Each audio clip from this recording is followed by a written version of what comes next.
Hello दोस्तों, आप सभी का स्वागत है एक बार फिर से हमारे इस चैनल पर। तो आज हम बात करने वाले हैं करंट इलेक्ट्रिसिटी के बारे में। तो दोस्तों आइए देखते हैं। करंट इलेक्ट्रिसिटी में सबसे पहले हम देखते हैं इलेक्ट्रिक चार्ज के बारे में। इलेक्ट्रिक चार्ज एक भौतिक गुण है जिसके कारण कोई वस्तु या कण इलेक्ट्रिक फोर्स उत्पन्न करता है या अनुभव करता है। यह दो प्रकार का होता है।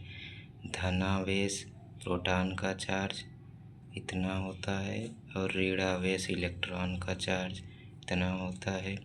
समान प्रकार के चार्ज आपस में रिपेल करते हैं तथा विपरीत प्रकार के आवेश आकर्षण करते हैं, अट्रैक्ट। इलेक्ट्रिक चार्ज का एसआई पद्धति में मात्रक कूलाम होता है। और ये देखिए इसका डायग्राम समान प्रकार के हैं तो ये रिपेल कर रहा है, प्रतिकर्षित कर रहा है। और ये देखिए विपरीत प्रकृति के चार्ज हैं तो ये एक दूसरे को खींच रहे हैं अपनी तरफ। अब इलेक्ट्रिक चार्ज दो प्रकार के होते हैं, स्टैटिक करंट इलेक्ट्रिसिटी और स्टैटिक इलेक्ट्रिसिटी। इसमें इलेक्ट्रिक चार्जेस किसी ऑब्जेक्ट की सरफेस पर स्थिर रहते हैं, जबकि इसमें इलेक्ट्रिक चार्ज मोशन में होते हैं। और चार्ज का कलेक्शन, फ्रिक्शन, कांटेक्ट और इंडक्शन, घर्षण यानी रगड़ने से, और आवेश का जो आवेश उत्पन्न होता है वह घर्षण करने से, किसी धातु को किसी वस्तु को एक दूसरे में घर्षण करने से या उसको संपर्क में लाने से या प्रेरण से होता है। इसका एग्जाम्पल, कंघा को बालों पर रगड़ने से कॉम पर चार्ज आ जाता है। और इसमें चार्ज का फ्लो होना किसी कंडक्टर में इलेक्ट्रिक करंट पैदा करता है। एग्जाम्पल, बैटरी से बल्ब का जलना। Number of electron equal to number of proton. किसी एटम में जितने इलेक्ट्रॉन होते हैं उतने प्रोटॉन, इसलिए कोई भी पदार्थ इलेक्ट्रिकली न्यूट्रल होता है। किसी वस्तु पर उपस्थित आवेश उस पर उपस्थित इलेक्ट्रॉन्स की संख्या तथा एक इलेक्ट्रॉन पर उपस्थित आवेश के गुणनफल के बराबर होते हैं। यानी ये क्वांटम सिद्धांत के अनुसार है, Q बराबर NE। Q हमारा आवेश है और ये N इलेक्ट्रॉनों की संख्या और E इलेक्ट्रॉनों पर एक इलेक्ट्रॉन पर का आवेश।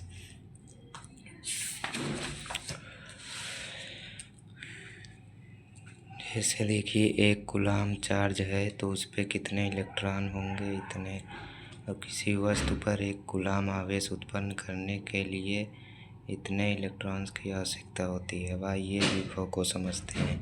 किसी बिंदु पर एकांक आवेश उत्पन्न कराने के लिए जितना कार्य करना पड़ता है उसे उस बिंदु का विभव कहते हैं। V बराबर W/Q। मैकेनिकल यूनिट इसका जूल पर कूलाम होता है और इलेक्ट्रिकल यूनिट वोल्ट होता है। एग्जाम्पल, 10 वोल्ट अगर है तो 10 जूल पर कूलाम होगा।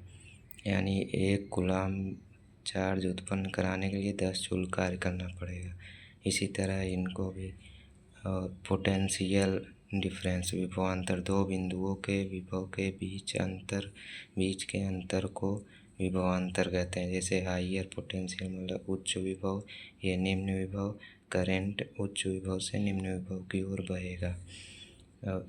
जैसे इस बिंदु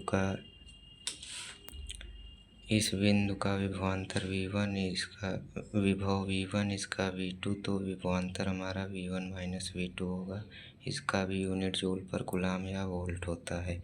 ये एग्जाम्पल। अब आइए इलेक्ट्रोमोटिव फोर्स, विद्युत वाहक बल। वह वोल्टेज जो स्रोत बिना किसी लोड के देता है, यानी उस पर कोई लोड नहीं होता, कोई लोड लगाया नहीं जाता, यानी कोई प्रतिरोध नहीं जुड़ा होता उससे, तब जो देता है, तथा सोर्स के अंदर उत्पन्न होता है या स्रोत के अंदर उत्पन्न होता है, इसे EMF कहते हैं। EMF equal to W/Q। ई हमेशा वोल्टेज से मतलब ईएमएफ इलेक्ट्रोमोटिव फोर्स हमेशा वोल्टेज से ज़्यादा होगा या बराबर होगा। धारा, अब आइए धारा को समझते हैं। यानी धारा बहाने के लिए सबसे पहले चार्ज का होना आवश्यक है, फिर पोटेंशियल उत्पन्न होगा तभी, और उनके पोटेंशियल के दो पोटेंशियल के बीच अंतर हो तब हमारा धारा बनता है। ये इसका फिगर। धारा, जब किसी चालक के किसी क्रॉस सेक्शन यानी अनुप्रस्थ काट से 1 सेकंड में गुजरने वाले कुल इलेक्ट्रिक चार्ज की दर को इलेक्ट्रिक करंट कहते हैं। इसका मात्रक एम्पियर होता है।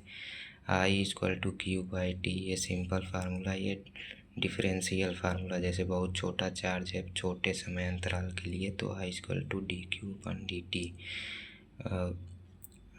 I जहाँ इलेक्ट्रिक करंट, ये चार्ज, ये समय, यूनिट कूलाम पर सेकेंड होता है इसका। जैसे एग्जाम्पल 5 एम्पियर है तो 5 कूलाम पर सेकेंड होगा।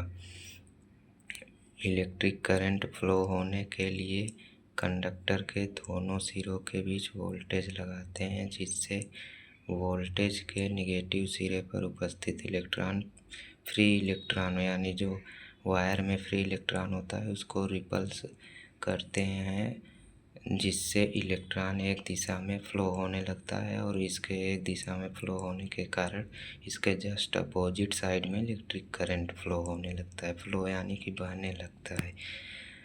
अब आइए दोस्तों हम रजिस्टेंस के बारे में अध्ययन करते हैं। किसी चालक का वह गुण जो विद्युत धारा के बहने का विरोध करता है चालक का विद्युत प्रतिरोध कहलाता है। इसे R से डिनोट करते हैं। इसका SI यूनिट ओम होता है। प्रतिरोध वह होता है जैसे किसी